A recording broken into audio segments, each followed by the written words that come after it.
SFIO എന്ന് പറഞ്ഞാൽ serious fraud investigation. SFIOന് വിടുന്ന സമയത്ത് ഹൈക്കോടതിയിൽ കേസ് നിൽക്കുകയാണ് കേട്ടോ. അപ്പോൾ കേന്ദ്ര ഏജൻസികളെ സ്വാധീനിച്ച് എങ്ങനെയാണ് വഴിവിട്ട മാർഗങ്ങൾ വഴി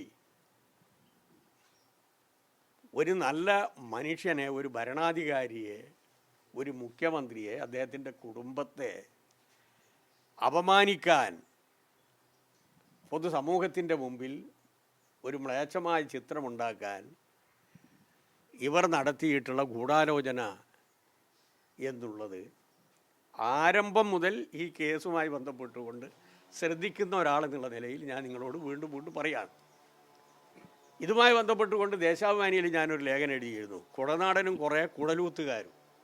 അതിൽ ഞാൻ എടുത്തു പറഞ്ഞു, ഇത് കുപ്പത്തൊട്ടിയിടും ഈ കേസ് നിലനിൽക്കില്ല. ഇപ്പോൾ ബഹുമാനപ്പെട്ട പ്രതിപക്ഷ നേതാവ് പറയാണ്, ഇത് പ്രതിപക്ഷത്തിന് ഏറ്റിട്ടുള്ള തിരിച്ചടിയല്ല, ഇത് prevention of money laundering act ആണോ അല്ല പ്രിവെൻഷൻ ഓഫ് കറപ്ഷൻ ആക്ട് ആണോ എന്നുള്ളത് എനിക്ക് പറയാൻ പറ്റില്ല എന്ന് അദ്ദേഹം വീണെടുക്കെന്ന് ഉരുളുകയാണിപ്പോൾ. അപ്പോൾ സാമാന്യനെ ചെയ്യേണ്ടത്, ആദ്യം കുഴൽനാടൻ പറഞ്ഞു ഞാൻ ക്ഷമാപണം നടത്തുമെന്ന് പറഞ്ഞു, അത് അദ്ദേഹം നടത്തണം.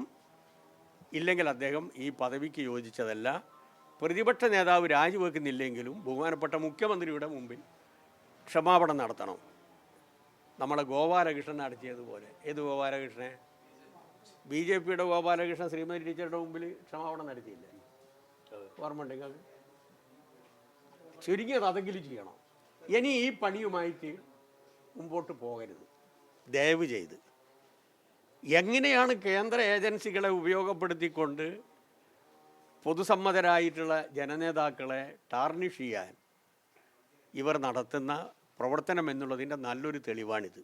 കേരളത്തിലെ ഇടതുപക്ഷ ജനാധിപത്യ മുന്നണി തിളങ്ങി നിൽക്കുന്ന ഘട്ടത്തിലാണ് ഓരോരോ ആരോപണവും കൊണ്ടുവരിക. ഒന്നാം പിണറായി ഗവൺമെൻറ്റിൻ്റെ കാലഘട്ടത്തിൽ ബഹുമാനപ്പെട്ട അന്നത്തെ പ്രതിപക്ഷ നേതാവ് രമേശ് ചെന്നിത്തല കൊണ്ടുവന്ന ആരോപണം, അതിനൊക്കെ ഞാൻ അന്ന് മറുപടി പറഞ്ഞാണ് മന്ത്രി എന്നുള്ള നിലയിൽ, പാർലമെൻ്ററി വകുപ്പും നിയമവും കൈകാര്യം ചെയ്ത മന്ത്രി എന്നുള്ള നിലയിൽ മറുപടി അന്ന് പറഞ്ഞതാണ്. ഒരൊറ്റ കേസ് പോലും തെളിയിക്കാൻ കഴിഞ്ഞിട്ടില്ല.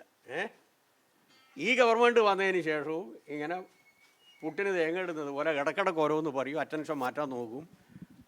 ഒരു സമൻസ് പോലും ബഹുമാനപ്പെട്ട മുഖ്യമന്ത്രിക്കോ മുഖ്യമന്ത്രിയുടെ കുടുംബത്തിനോ എതിരായിട്ട് നടത്താൻ സാധിക്കാത്ത ആൾക്കാരാണ് അഴിമതി എന്ന് പറയുന്നത്.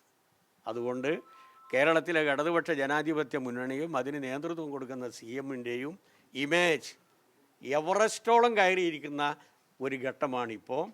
യാതൊരു സംശയവും വേണ്ട, കേരളത്തിലെ ജനത ഇത് തിരിച്ചടിക്കും. അതിശക്തമായിട്ടുള്ള മറുപടി കേരളത്തിലെ ജനത ഈ നെറികേടിനെതിരായി നൽകും. ഈ കുഴൽനാടൻ പക്ഷേ ഇപ്പോഴും ന്യായീകരിക്കുന്ന നിലപാടാണ് സ്വീകരിച്ചിട്ടുള്ളത്. അത് പറയുന്നത് കോടതി തള്ളിയാലും ചെയ്ത കുറ്റകൃത്യം ഇല്ലാതാകുന്നില്ല, പോരാട്ടം തുടരുമെന്നാണ് കുഴൽനാടൻ. ഞാൻ പറയുന്നത്, അതേ ഈ വീണെടുക്കുന്ന ഉരുളുക എന്ന് പറയില്ലേ, അത് അഭ്യാസമാക്കിയിട്ട് കണക്കാക്കും. ചില ഈ കപട അഭ്യാസികളുണ്ട്, ഒരു വിവരവും ഉണ്ടാവില്ല ഏത് കളരിയായിട്ട് ബന്ധപ്പെട്ടിട്ട്. അപ്പോൾ അവിടെ വീഴും, എന്നിട്ട് പറയും ഇത് അഭ്യാസത്തിൻ്റെ ഭാഗമാണെന്ന് പറയും. അതുപോലുള്ളൊരു അഭ്യാസമായത്. പക്ഷേ കുഴൽനാടൻ ആദ്യം ഒരു കാര്യം പറഞ്ഞു, എൻ്റെ അടുക്ക് എന്തെങ്കിലും തെറ്റി, ഞാൻ പുതിയ ഒരു നവാഗതനാണ് പൊതുരംഗത്ത്. ഞാൻ ചോദിച്ചല്ലോ നിങ്ങൾ രാജിവെക്കുമെന്ന്. അപ്പോൾ പറഞ്ഞു ബാലൻ രാജിവെക്കുമെന്ന് ചോദിച്ചിട്ട് രാജിവെക്കില്ല ഞാൻ, കാരണം ക്ഷമാപണം നടത്താം തെറ്റുപറ്റിയാൽ, ഞാൻ നവാഗതനാണ്, രാഷ്ട്രീയം ഞാൻ അവസാനിപ്പിക്കില്ല എന്ന് അദ്ദേഹം അന്ന് പറഞ്ഞതാണ്. അപ്പം ചുരുങ്ങിയ പക്ഷം അതെങ്കിലും ചെയ്യണം. വേറെ എന്താണ്?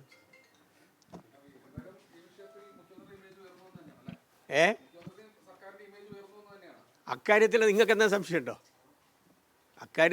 എന്തെങ്കിലും സംശയമുണ്ടോ? ലാവ്ലിനുമായി ബന്ധപ്പെട്ടുകൊണ്ട് ഏതൊക്കെ ഗൂഢാലോചനയാണത് ഓർമ്മ ഉണ്ടോ? അപ്പുറത്തൊന്നും ഇപ്പുറത്തൊന്നും ഗൂഢാലോചന നടന്നതാണല്ലോ. അതിൻ്റെ മറ്റൊരു പതിപ്പാണിത്. ഇതിൻ്റെ പിന്നിൽ പ്രവർത്തിച്ച എല്ലാ ആൾക്കാരെയും പൊതുസമൂഹത്തിൻ്റെ മുമ്പിൽ ഞങ്ങൾ കൊണ്ടുവരും. അക്കാര്യത്തിൽ യാതൊരു